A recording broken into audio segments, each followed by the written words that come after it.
أحسن عملا وهو العزيز الغفور صدق الله مولانا العظيم. விரட்டப்பட்ட ஷைத்தானின் தீங்கை விட்டும் அல்லாஹ்விடம் பாதுகாவல் வேண்டுகிறேன். அளவற்ற அருளாளனும் நிகரற்ற அன்புடையோடுமாகிய அல்லாஹுவின் திருப்பெயரால் துவங்குகிறேன். அல்லதி ஹலக்கல் மௌத்த வல் ஹயாத்த, மௌத்தையும் ஹயாத்தையும், மரணத்தையும் வாழ்வையும் நாம் படைத்திருப்பது லியபுலுவக்கும் ஐயுக்கும் அஹ்சனு அமலா, உங்களில் நல்லமல்கள் செய்பவர்கள் யார் என்பதை பரிசோதிப்பதற்காகவே மரணத்தையும் வாழ்வையும் உங்களுக்கு நாம் தந்திருக்கிறோம் என்று சூரத்துல் முல்க் அத்தியாயத்தின் 2வது வசனத்திலே அல்லாஹு தஆலா பேசுகிறான். இவ்வசனத்தின் மூலமாக அல்லாஹ் சொல்லக்கூடிய செய்தி, துனியாவுடைய வாழ்வு என்பது பரிசோதனைக்குரியது, சோதனைக்கு உரியது என்பதை திட்டவட்டமாக தெளிவாக அல்லாஹு தஆலா பதிவு செய்து விட்டான். துனியாவிலே சந்தோஷமே சந்தோஷம், நிம்மதியே நிம்மதி, மகிழ்ச்சியான வாழ்க்கை என்று அதை அல்லாஹ் நிரந்தரப்படுத்தவில்லை. துனியாவில் மகிழ்ச்சியும் துக்கமும், வெற்றியும் தோல்வியும், இப்படியான சோதனைகள்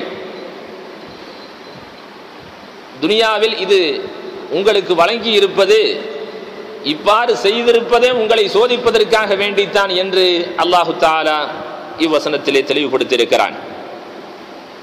ஆகவே தோல்வி என்பது மனித வாழ்க்கையினுடைய சகஜமாக, மனிதர்களுக்கு லாபமும் நஷ்டமும் இயற்கையானதாக, இழப்புகளும் வருவாயும் வருத்தமும் மகிழ்ச்சியும் சிக்கலும் தெளிவும் சண்டையும் சந்தோஷமும் நோயும் நிவாரணமும் ஆரோக்கியமும் அழிவும் உண்டாகுதலும் இது தொடர்ந்து வந்து கொண்டே இருக்கும்.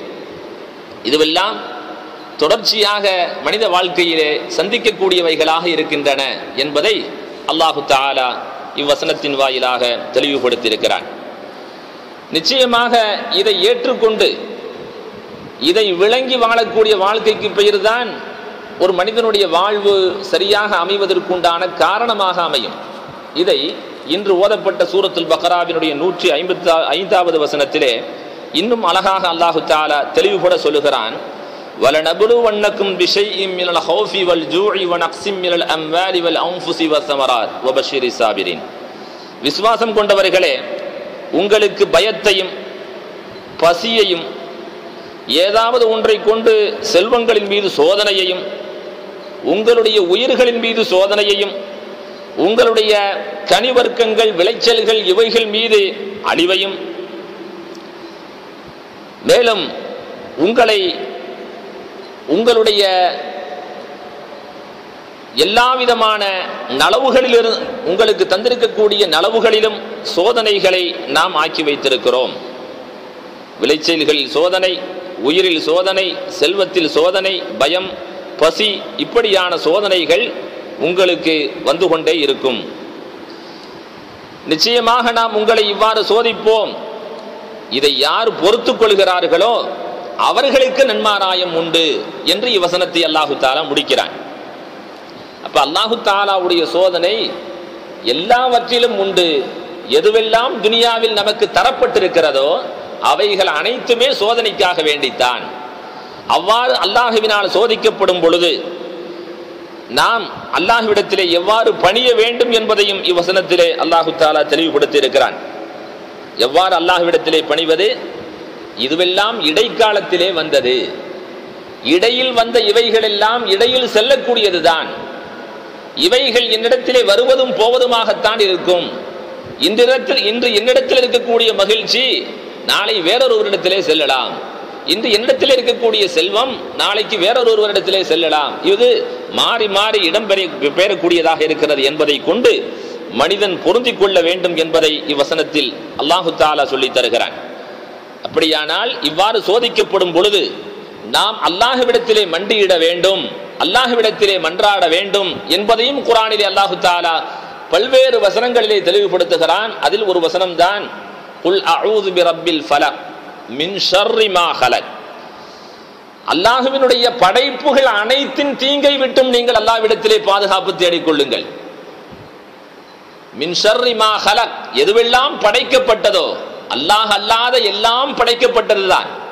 எல்லா படைப்புகளுடைய தீங்கை விட்டும் அல்லாஹ்விடத்திலே நீங்கள் பாதுகாப்பை தேடிக்கொள்ளுங்கள் என்று இந்த வசனத்திலே அல்லாஹு தஆலா சொல்லுவான்.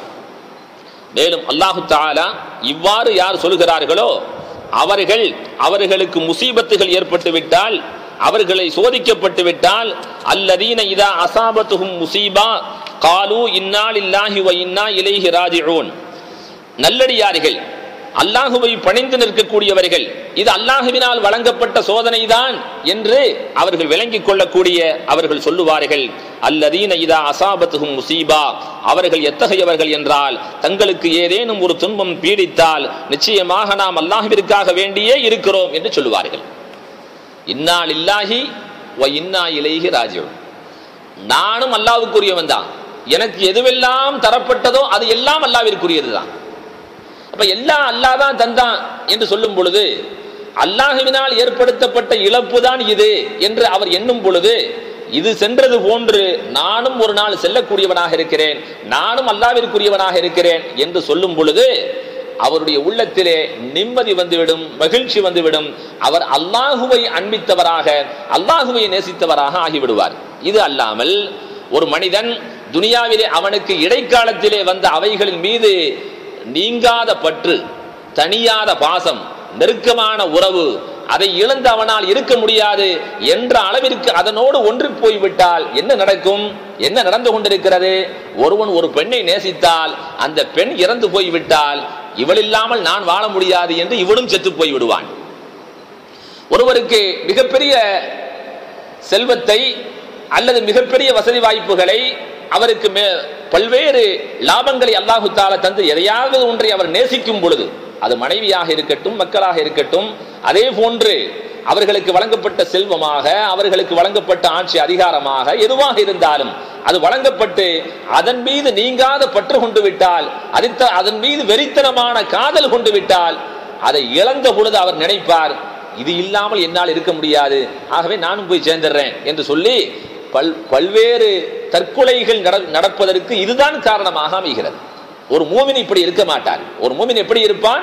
அவன் அல்லாஹுவையே, நானும் அல்லாஹ்விற்குரியவன், எனக்கு எதுவெல்லாம் தரப்பட்டதோ அதுவும் அல்லாஹுவினால் தான் தரப்பட்டது என்று அல்லாஹுவினால் தரப்படக்கூடிய சோதனைகளின் போது அவன் சொல்லுவான், இன்னா லில்லாஹி வ இன்னா இலைஹி ராஜிஊன் என்று அவன் சொல்லுவான் என்று இந்த வசனத்திலே சொல்லி, அடுத்து அல்லாஹு தஆலா சொல்லுகிறான், உலாயிக அலைஹிம் ஸலவாத்தும் மிர் ரப்பிஹிம் வ ரஹ்மா.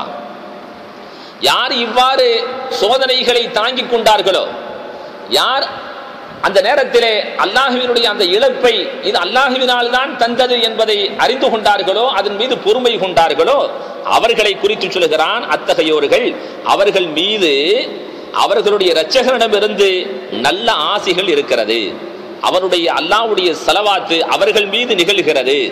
மேலும் அவர்கள்தான் உலாயிக ஹுமுல் முஹ்ததூன், அவர்கள்தான் நேர்வழியில் உள்ளவர்கள் என்று அல்லாஹ் தஆலா சொல்றான். இது எவ்வளவு பெரிய பாக்கியம் தெரியுமா? அல்லாஹ்வுடைய பொருத்தம், அல்லாஹ்வுடைய ஸலவாத் ஒரு நல்லடியாரின் மீது நிகழ்கிறது என்று சொன்னால் அதைவிட சிறந்த பாக்கியம் வேறு எதுவும் துனியாவில் இல்லை. இந்த பாக்கியம் யாருக்கு கிடைக்கிறது? சோதனைகளின் போது யார் பொறுமையை மேற்கொள்கிறார்களோ, சோதனையின் போது எவர்கள் அல்லாஹ்விடத்திலே தஞ்சமாகி விடுகிறார்களோ அவர்களுக்கு அல்லாஹு தஆலா இந்த பாக்கியத்தை வழங்குகிறான். உலாயிக அலைஹிம் ஸலவாத்தும் மிர் ரப்பிஹிம் வ ரஹ்மா, அவர்கள் மீது அல்லாஹ்வுடைய ஸலவாத் நிகழ்கிறது, அல்லாஹ்வுடைய பேரன்பு நல்லாசி நிகழ்கிறது, அவன் மீது அல்லாஹ்வுடைய ரஹ்மத் இறங்குகிறது. வ உலாயிக ஹுமுல் முஹ்ததூன், இவ்வாறு எவர்கள் நடந்து கொண்டார்களோ அவர்கள்தான் நேர்வழியில் உள்ளவர்கள் என்று அல்லாஹு தஆலா சொல்லி முடிக்கிறான். அப்ப நல்லடியார்கள் எந்த சூழ்நிலையிலும் எந்த சோதனையிலும் நிதானத்தை இழக்கக்கூடாது. நிதானத்தை இழக்காமல் யார் அல்லாஹ்விடத்திலே பொறுப்பு சாட்டி விடுகிறார்களோ அவர்களே நேர்வழியில் இருக்கக்கூடியவர்கள் என்பதை அல்லாஹு தஆலா தெளிவுபடுத்துகிறான். ஆகவே அத்தகு ஈமானுடையவர்களாக, அத்தகு தவக்குல் உடையவர்களாக, அல்லாஹ்வின் மீது நம்பிக்கை உடையவர்களாக நாம் அமைவதற்கு வல்ல ரஹ்மான் நம் அனைவர்களுக்கும் நல்லருள் தருவானாக. வ ஆகிரு தஅவானா அனில் ஹம்து